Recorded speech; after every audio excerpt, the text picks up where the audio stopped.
Breaking news చూస్తున్నాం. నేటి నుంచి 2 రోజుల పాటు విశాఖలో డ్రోన్లపై నిషేధం విధించారు. రేపు ప్రధాని మోదీ పర్యటన ఉండటంతో ఆయన పర్యటించే రూట్లలో 5 కిలోమీటర్ల పరిధిలో ఆంక్షలు విధించారు.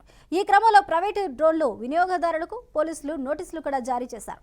రేపు విశాఖలో పర్యటించనున్న మోదీ 2 లక్షల కోట్ల రూపాయలకు పైగా విలువైన పలు ప్రాజెక్టులకు శంకుస్థాపన చేయనున్నారు. తొలుత ప్రధాన నగరంలో రోడ్డు షో నిర్వహించి సభాస్థలి వద్దకు చేరుకుంటారు. అయితే ఇవాళ ప్రధాని మోదీ పర్యటన ఏర్పాట్లను మంత్రి వంగల్పూడి అనిత పరిశీలించారు.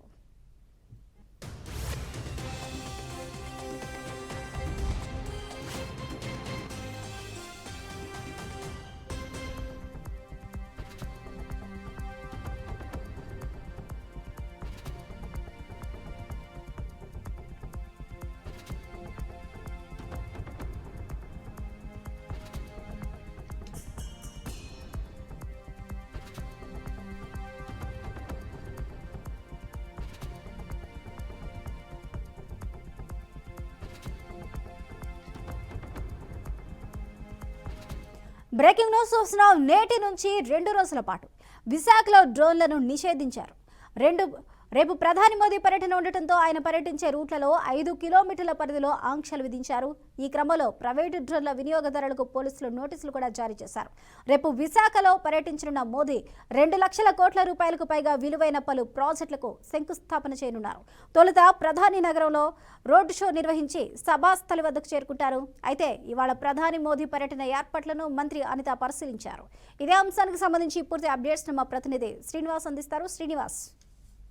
స్వప్న, భారత ప్రధాని నరేంద్ర మోడీ రేపు విశాఖ రానున్నారు. ఈ సందర్భంగా చూసుకుంటే కనుక భద్రతా ఏర్పాట్లు, సభా ఏర్పాట్లు పూర్తిగా కూడా కట్టుదిట్టమైన ఏర్పాట్లు కూడా చేస్తున్న పరిస్థితి ఉంది. ఇప్పటికే కూడా కేంద్ర మంత్రి రామ్మోహన్ నాయుడు, స్థానిక మంత్రులు నారా లోకేష్, రవీంద్ర వీళ్ళందరితో పాటు కూడా హోమ్ మినిస్టర్ అనిత కూడా ఈ రోజు సభా ప్రాంగణాన్ని పర్యవేక్షించి పూర్తిగా కూడా దిశానిర్దేశం చేసి అధికారులకు సుస్పష్టమైన ఆదేశాలు అయితే జారీ చేస్తున్నారు. క్యారీ బ్యాగ్లు అవి కూడా బయటనే వదిలేయాలి, ఎవరు క్యారీ చేయకుండా చూసుకోండి అని చెప్పారు. అలాగే విఐపి పార్కింగ్ ఎక్కడ ఉంది, విఐపి పాసులు ఇచ్చిన వాళ్ళు మాత్రమే లోపలికి ఎంట్రీ ఉంది. అదే చూసుకుంటే కనుక 2 రోజుల పాటు ఈ రోజు రేపు కూడా డ్రోన్లను నిషేధించారు. అంటే ఏయూ ప్రాంతంలో కూడా ఎక్కడ కూడా డ్రోన్లు ఎగరేయకుండా పూర్తి నిషేధాన్ని విధించారు. అదేవిధంగా చూసుకుంటే ట్రాఫిక్ ఆంక్షలు కూడా విధించిన పరిస్థితి ఉంది. ప్రధాని రోడ్ షో ఒకటి ఉంది, ప్రధాని రాక ఒకటి ఉంది. కాబట్టి ఈ రెండింటి నేపథ్యంలో కూడా నగర వ్యాప్తంగా కొన్ని చోట్ల అయితే కూడా ట్రాఫిక్ ఆంక్షలు అయితే విధించారు. ఆ చోట్ల అయితే మాత్రం ఖచ్చితంగా కూడా ట్రాఫిక్ పోలీసు పూర్తిగా ఎవరిని కూడా వాహనాలు కూడా అనుమతించే పరిస్థితి అయితే లేదు. ఈ సందర్భంగా చూసుకుంటే ఐఎన్ఎస్ డేగాలో రేపు మధ్యాహ్నం నరేంద్ర మోడీ విశాఖ రానున్నారు. ఐఎన్ఎస్ డేగా దగ్గర ల్యాండ్ అవుతారు. అక్కడ నుంచి నేరుగా రోడ్డు మార్గంగా సిరిపురం కోడలకు వస్తారు. సిరిపురం కోడల నుంచి 5 గంటల 45 నిమిషాలు సిరిపురం కోడలకు వచ్చి 6:30 కల్లా సభా ప్రాంగణాన్ని చేరుకుంటారు. సుమారు 900 మీటర్ల నుంచి 1 కిలోమీటర్ యావరేజ్ గా కూడా దాని యొక్క జర్నీ ఉంటది. ఈ 1 కిలోమీటర్ లో కూడా 60,000 మంది వరకు కూడా ర్యాలీలో అంటే రోడ్ షోలో పాల్గొంటారు అని వీళ్ళొక అంచనాకైతే వచ్చారు అధికారులంతా కూడా. సభకు కూడా 2 నుంచి 3 లక్షల మంది కూడా తరలించేందుకు ఉత్తరాంధ్ర నుంచి అన్ని నియోజకవర్గాల నుంచి జనాలను తరలించేందుకు ప్రజాప్రతినిధులంతా సిద్ధమైన పరిస్థితి ఉంది. కూటమి నేతలు అది టీడీపీ, జనసేన, బీజేపీ వాళ్ళు కూడా సిద్ధమయ్యారు. పురంధేశ్వరి కూడా ఇక్కడికి వచ్చున్నారు. ఆవిడ కూడా పూర్తిగా కోర్ కమిటీలు వేయడం, జిల్లా అధ్యక్షుల్ని ఎవరు నియమించాలి ఒక మ్యాండేటరీ తయారు చేసి అదంతా కూడా నరేంద్ర మోడీ వస్తున్నారు. కాబట్టి ముందుగానే కూడా అంటే బీజేపీ రాష్ట్ర అధ్యక్షులు తయారు చేసుకున్న పరిస్థితి ఉంది. ఏదేమైనా టోటల్ గా చూసుకుంటే రోడ్ షోలోకి వచ్చే 60,000 మంది కానీ లేదా సభకు వచ్చే 2-3 లక్షల మంది కానీ పూర్తిగా కూడా ఎక్కడ కూడా లోటుపాట్లు లేకుండా వాళ్ళకి అవాంఛనీయ సంఘటనలు ఏమీ జరగకుండా అన్ని కట్టుదిట్టమైన ఏర్పాట్లే చేశారు. డీజీపీ ద్వారకా తిరుమలరావు కూడా ఇక్కడికి వచ్చి ఆల్రెడీ పర్యవేక్షించిన పరిస్థితి. పోలీసులంతా కూడా ఇక్కడే సుమారు అంటే 1000 మంది పోలీసులను అయితే ఇక్కడికి తరలించిన పరిస్థితి.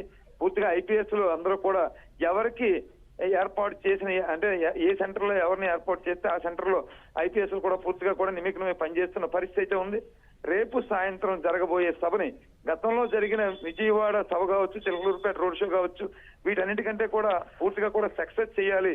అంతకంటే అంటే విభిన్నంగా గెలిచిన తర్వాత సభ కాబట్టి ఆద్యంతం కూడా ఫుల్ సక్సెస్ చేయాలని ఇప్పటికే నారా లోకేష్ కూడా చెప్పుకున్నారు. గతంలో ఇప్పటికే అనేక ఆంక్షలు విశాఖలో విధించినట్టు తెలుస్తుంది. ముఖ్యంగా డ్రోన్లు ఎవరైతే ఉన్నారో డ్రోన్ కెమెరాస్ ఎగరవేసి యజమానులు కూడా నోటీసులు జారీ చేయడం జరిగింది రాష్ట్ర ప్రభుత్వం వైపు నుంచి. మరి ఇదే విధంగా ఇంకా ఎలాంటి ఆంక్షలునే దానికి సంబంధించిన అప్డేట్స్ ఏంటి? అంటే ఎవరు కూడా అంటే రౌడీ షీటర్లుగా ఉన్న వాళ్ళని అలర్ట్ చేయడం, రౌడీ షీటర్లో బైండ్ ఓవర్ తీసుకోవడం, అదే విధంగా ట్రాఫిక్ అంతరాయాలు ఎక్కడైతే ఉన్నాయో ట్రాఫిక్ ని కూడా కంట్రోల్ చేస్తూ కొన్ని ఇంపార్టెంట్ ప్లేసెస్ లో ట్రాఫిక్ నియంత్రణ కూడా వాహనాలు రాకుండా చూడడం, అదే విధంగా డ్రోన్ కెమెరాలు యూజ్ చేస్తూ ఉంటారు. వాళ్ళందరికీ కూడా నోటీసులు సర్వ్ చేసి వాళ్ళందరినీ కూడా ఈ 2 రోజుల పాటు ఎక్కడ విశాఖపట్నం పరిసరాల్లో కానీ, బీచ్ రోడ్ లో కానీ, ఏయూ ప్రాంగణంలో కానీ ఎక్కడ డ్రోన్లు ఎగరవేయని కూడా ఫుల్ ఆంక్షలు విధించిన పరిస్థితి వచ్చేది. ఎస్పీజీ నేతృత్వంలో సాగుతూ ఉంటది కాబట్టి ఏపీ పోలీసుతో పాటు వాళ్ళు కూడా ఉంటారు కాబట్టి చాలా కట్టుదిట్టమైన పకడ్బందీ ఏర్పాట్లు అన్ని కూడా చేస్తున్న పరిస్థితి అయితే ఉంది. ఏదేమైనా రేపు నరేంద్ర మోడీ సభని గ్రాండ్ సక్సెస్ చేసే విధంగానే ఇక్కడ అన్ని కూడా ఏర్పాట్లు జరుగుతున్న పరిస్థితి అయితే ఉంది స్వప్న. అదే శ్రీనివాస్, మరి ప్రధాని నరేంద్ర మోదీ నిర్వహించబోయే సభా స్థలి చుట్టుపక్కల ఎన్నంచెల భద్రత ఏర్పాటు చేయడం జరిగింది. దానికి సంబంధించిన అప్డేట్స్ ఏంటి, అందులో ఏ బృందాలను ఇంక్లూడ్ చేశారు? అంటే ఇక్కడ పూర్తిగా కూడా కమాండోస్ ఉన్నారు, ఎస్పీజీ లిమిట్స్ ఉన్నాయి. అదే విధంగా చూసుకుంటే intelligence, special branch, AP police ఎలాగా ఉంటారు, సిఆర్పిఎఫ్ బలగాలు కూడా మోహరించున్నాయి. పూర్తిగా కూడా వాళ్ళు అంటే 3 అంచెలు 4 అంచెల భద్రతలు తీసుకొని పూర్తిగా కూడా ఇక్కడ నుంచి సభా ప్రాంగణం నుంచి బారికేడ్లు వేసి కొంతమంది వీఐపీని రప్పిస్తూ ఉన్నారు. అలాగే విధంగా ఈ లక్షల మంది జనం ఇక్కడికి వస్తే ఇబ్బంది కాబట్టి పక్కనే ఉండే ఖాళీ సభా ప్రాంగణంలో కూడా అంటే ఈ ఏయూ గ్రౌండ్ కి ఎదుర్కొంటే కూడా అన్ని ఎకరాల విస్తీర్ణంలో ఖాళీ స్థలం ఉంది. అది ఇంజనీరింగ్ వాళ్ళది. అక్కడ కూడా వీళ్ళు టెంట్లు వేసి ఎల్ఈడీలు ఏర్పాటు చేసి అక్కడ కూడా ఉండి వీక్షించేందుకు కూడా అన్ని ఏర్పాట్లు చేసిన పరిస్థితి అయితే ఉంది.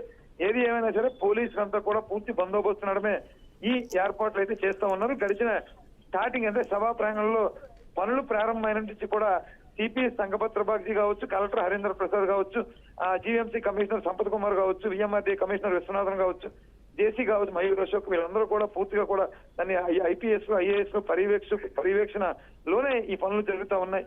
ఎలాంటి అవాంఛనీయ సంఘటనలు కానీ జరగకుండా కూడా పూర్తిగా భద్రతా ఏర్పాట్లు నడుము మాత్రమే జరుగుతూ ఉన్నాయి. పూర్తిగా కూడా ఎంట్రన్స్ గేట్ల దగ్గర కూడా పూర్తిగా వాళ్ళు చెక్ చేసేందుకు కూడా అన్ని ఏర్పాట్లు చేసిన పరిస్థితి ఉంది. సుమారు 10 నుంచి 15 గేట్ల వరకు ఏర్పాటు చేశారు. లోపలికి వెళ్లే జనాలందరినీ కూడా బాంబు స్క్వాడ్ తనిఖీ చేసి మాత్రమే లోపలికి పంపించే పరిస్థితి అయితే ఉంది స్వప్న. అయితే శ్రీనివాస్, అలాగే రేపు ప్రధాన రాక సందర్భంగా అనేకమైన ప్రాజెక్టులకు శంకుస్థాపన చేయనున్నట్లుగా కూడా తెలుస్తుంది. మరి ఏ ప్రాజెక్టుకి శంకుస్థాపన చేయనున్నారు? ఈ వచ్చే ప్రధాని పర్యటనలో స్టీల్ ఫ్యాక్టరీకి సంబంధించి ప్రైవేటీకరణకు సంబంధించి క్లారిటీ వచ్చే అవకాశాలు ఉన్నాయా? వాటికి సంబంధించిన డీటెయిల్స్ ఏంటి? అంటే నక్కపల్లిలో బల్క్ డ్రగ్ కి సంబంధించి ఒక శంకుస్థాపన జరిగే అవకాశం అయితే ఉంది. అలాగే కూడా ఎన్టీబీసీ నేతృత్వంలో జరిగే క్లీన్ హైడ్రోజన్ ప్రాజెక్ట్ కూడా శంకుస్థాపన చేస్తారు. అలాగే కూడా రైల్వే జోన్ విశాఖ కేంద్రంగా ఏర్పాటు చేశారు. దాని నమూనా కూడా రైల్వే జోన్ భవనాన్ని నమూనా కూడా విడుదల చేశారు. ఆ భవన శంకుస్థాపన కూడా ఈయన శంకుస్థాపన చేసే అవకాశం అయితే ఉంది. వాటితో పాటు ఇక్కడ ప్రధానంగా కొన్ని డిమాండ్లు అయితే వినిపిస్తున్నాయి. స్టీల్ ప్లాంట్ ప్రైవేటీకరణ, అలాగే వాల్చేర్ డివిజన్ తో కూడిన రైల్వే జోన్, ఈ 2 ప్రధాన అంశాలుగా కూడా విశాఖ వాసులంతా కూడా ఉదయం నుంచి జీవీఎంసీ గాంధీ విగ్రహం దగ్గర నిరసన తెలియజేస్తూ ఉన్నారు. అలాగే గో బ్యాక్ పిఎం అంటూ కూడా నినాదాలు చేసి టెంట్ వేస్తున్నారు. ఇవన్నీ కూడా ఏం చేస్తారన్నది వేచి చూడాలని పరిస్థితి ఉంది. రేపు ప్రముఖంగా కూడా ఈ 3 మీద కూడా శంకుస్థాపన చేస్తారు. వీటితో పాటు 41 అభివృద్ధి కార్యక్రమాలు కూడా శంకుస్థాపన చేస్తారనే సమాచారం అయితే ఉంది స్వప్న. Right, thank you Srinivas.